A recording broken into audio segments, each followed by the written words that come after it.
Պարոն Տոնոյան, նախ կուզեմ իմանալ, թե ձեր գործով դատական նիստը այս պահին որ փուլին է հասել,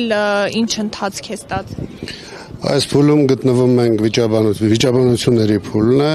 դեռևս կա իմ փաստաբանի ելույթը պաշտպանական,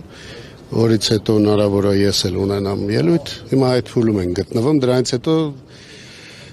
պետք է մեր պնդումներին արձագանքի դատախազը, դրանից հետո մենք ենք արձագանքելու դատախազին, այդպես շարունակ։ Ես էլ կուզեի, որ դուք լուսաբանեիք բոլոր նիստերի, բոլոր մեր նիստերը, բավականին հետաքրքիր կլիներ ձեզ։ Ցավոք սրտի մենք չունենք այդ հնարավորությունը, այդ իսկ պատճառով առնվազն ես պնդել եմ, որ դռնբաց նիստերը կարևոր են։ Իսկ ով է, օրինակ մեղադրյալներից են, ովքեր առարկություն են հայտնում, բացի նրանից, որ կարող։ Ոչ, դատավորի որոշումն է, դատախազությունն էլ ինչքան հիշում եմ առարկում է։ Պարոն Տոնոյան,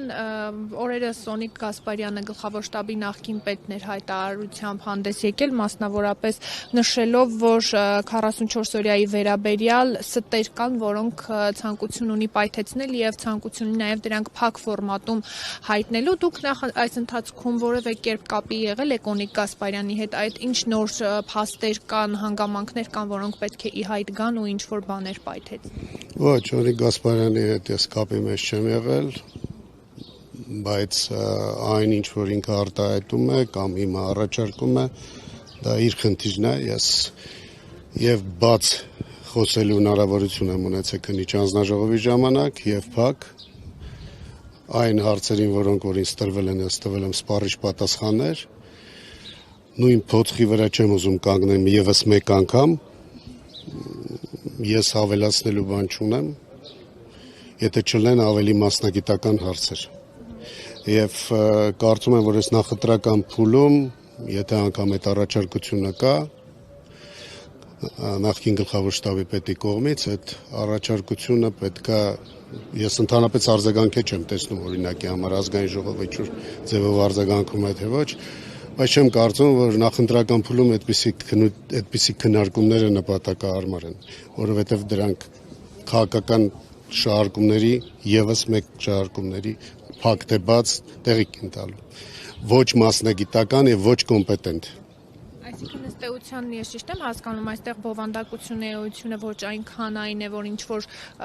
բաներ բացահայտվի, այլ նախընտրական շրջանում ինչ որ մեկի ջրաղացին ջուր լցնել կամ օգուտ տալ։ Ես չեմ ասում, որ դա է նպատակը առաջարկության, ես ասում եմ, որ դա այդպես կլինի, որովհետեւ միջև հիմա մենք քննիչ անձնաժողովի արդյունքների վերաբերյալ տեղեկություններ չունենք, որը որ որոշակի ճակերտերով ճիշտ աշխատանքի արդյունք է եղել, ես միջև հիմա պահանջում եմ, որ ինձ այդ եզրակացությանը ծանոթանամ, բայց որևիցե պատասխան չկա դեռևս։ Պարոն Տոնոյան, բայց լավ, ոչ այս ընթացքում Սոնիկ Գասպարյանի հետ ձեր պաշտպանության նախարար եղած ժամանակ ինչ հարաբերություններ են բաներ եւ ընկերական եւ մասնագիտական։ Իսկ իր նշանակման հետ կապված դուք ինչ դիրքորոշում ունեիք։ Դրական։ Այո։ Որովհետև ես դրական եմ ունեցել նաև Դավթյան արտակի նշանակման ժամանակ, բայց հանգամանքների բերումով փոփոխություն կատարվեց, ես կողմ եմ եղել իր նշանակման համար, միջնորդությունը ես եմ գրել։ Իսկ այն հանգամանքը, որ Նիկոլ Փաշինյանը բազմիցս խոսում է եւ շահարկում է, որ դեռ Սոնիկ Գասպարյանը պետք է պատասխան տա, թե ինչու Շուշի օգնությունը, օգնող խումբը 2 օր ուշացումով է հասել, դուք այդ թեմայի վերաբերյալ ես գիտեմ, որ չեք կարող փակագայուն հարցերի վերաբերյալ, ընդհանրապես որոնք որ մասնավոր դեպքերին են վերաբերում,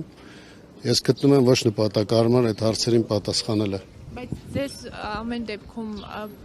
պատճառաբանվել է ինչու է ուշ հասել, դուք գիտեք դրա պատասխանը։ Այդ հանգամանքները բոլորը քննված են եւ գլխավոր շտաբում կա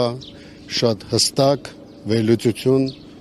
ամեն ինչի վերաբերյալ, բոլոր դեպքերի վերաբերյալ եւ պատճառների։ Եվ ես ինչքան տեղեկացված եմ, Սոնիկ Գասպարյանը դրա վերաբերյալ քննիչ անձնաժողովում խոսել է։